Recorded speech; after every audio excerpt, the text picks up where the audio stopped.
Al geliyor.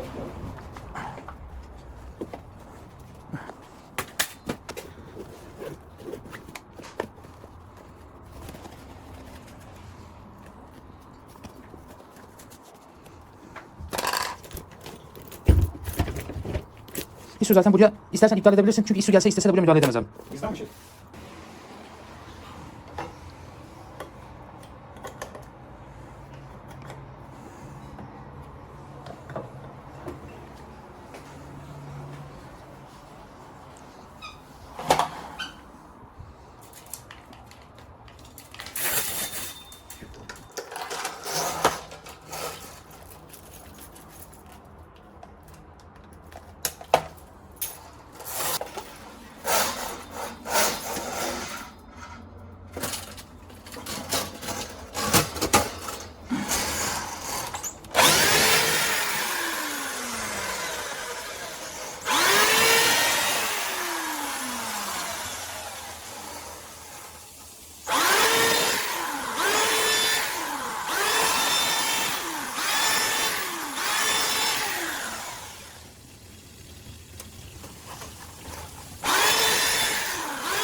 Evet.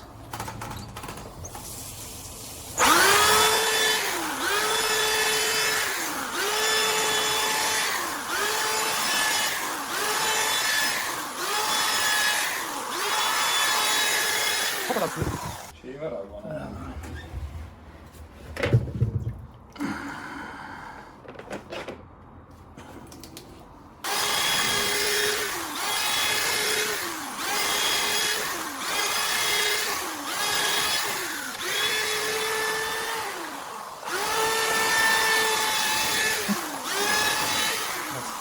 Aynen öyle.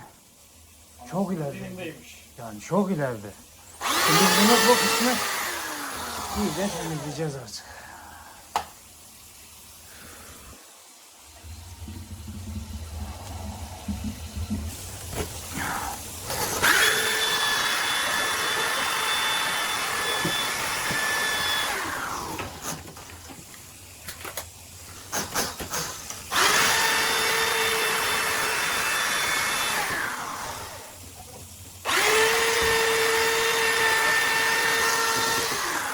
Açmış mı?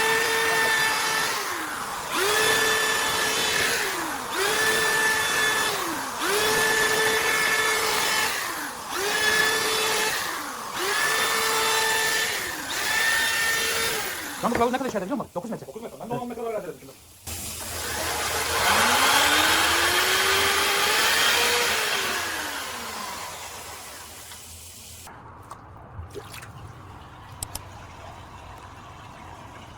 Al hazırlıyor. O kovayı dök. Komple boşalt.